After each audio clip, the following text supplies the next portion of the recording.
We're talking about finishing in the paint. We're going to provide you guys with some stats to showcase the details behind finishing in the paint. We're not talking about using your driving dunk or your driving layup. We're actually talking about mashing in the paint. You know, one of the things that I've noticed in 2K23 and in previous versions of 2K as well is that we don't see a lot of strong finishes in the paint. That Shaq type of build out there that could dominate inside the paint. I feel like 2K just lacks an understanding to give these big man builds a certain amount of strength on both offense and defense. How many times have you guys seen big man builds just run right under the rim and stay there? And 2K definitely doesn't honor the 3-second rule. So these big man builds could just camp in the paint, wait for a pass, and try to finish. But one other thing that I've noticed, and you guys let me know if you noticed this as well, is that on the defensive end, there's no animations or controller options to help the defender push these players outside the paint. Instead, the defender just kind of scrambles around a hitbox for this offensive player just camping in the paint. Oftentimes, what I've noticed is that the defender has to make a choice to either play behind or play in front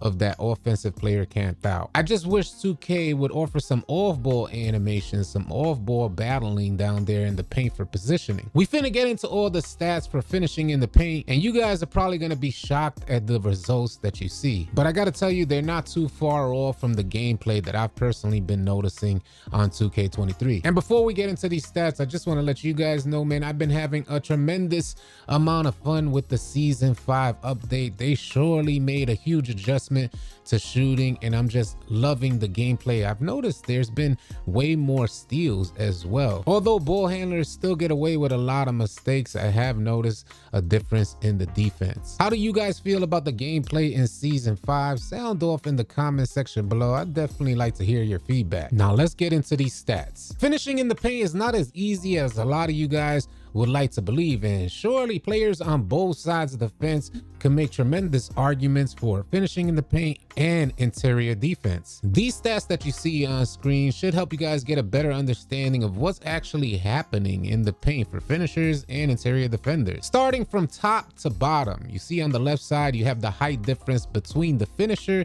and the defender, and at the very top you see a 7-inch height difference. That means if you're 7 foot and your defender is about 6'5", your make percentage in the paint will be about 56%. These stats were provided to us by the good folks over at NBA 2K Lab, running an extensive test on finishing in the paint. Imagine you being a 7-footer and your defender is 6'5", and he'll make you miss 1 out of every 2 attempts. That instantly shows me that there's something wrong with interior finishing. There's a ton of variables that we would have to consider, like badges, attributes, and skill level, but these stats here are like your average stats, and these stats are relative to what you guys should probably be seeing in gameplay currently. And this is after the update that 2K made for finishers in the paint against smaller players. At 6 inches, you guys see it dropped to 48%, a 6-inch difference in height between the finisher and the defender. And your make percentage drops tremendously when you get a 5-inch difference in height, allowing players to only successfully complete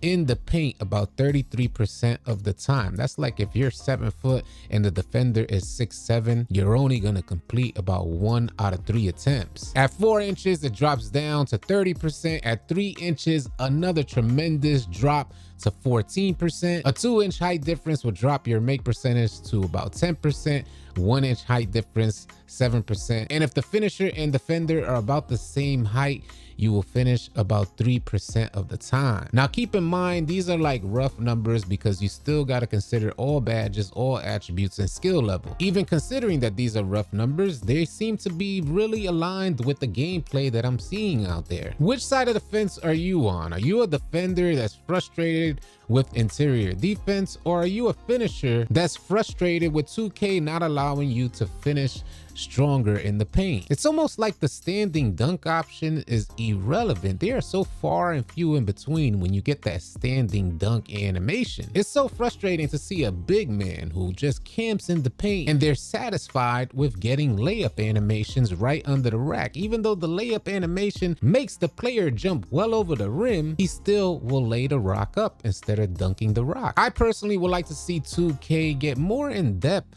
with the animations for both finishing finishing and interior defense. I would also love to see 2K make a huge adjustment to the 3-second rule. There's nothing worse than seeing a player pump fake 5 times, then go up, miss, get the rock because the defender gets put into some type of cooldown, pump fake for another 3 times, all the while eating up the shot clock. 24 seconds gone, no 3-second call. I'll keep my fingers crossed that hopefully 2K will look deeper into finishing in the paint and also interior defense, because in my era of basketball we saw a lot of that. A lot of players dominated in the paint. I would like to see stronger animations, whether that's on the defensive end or the finishing end. I just want to see stronger animations in the paint. 2K, y'all sound off in the comment section below. Whatever's your respective side, share the details of your experience. I love your feedback. Thank you guys so much for tuning in. Y'all be sure to keep it locked right here at AllCity Live TV, because we got a bunch more NBA 2K23 news, information, and updates coming your way. Drop a like, drop a sub on your way out. I'll catch you guys on the next video or live stream. Easy, y'all.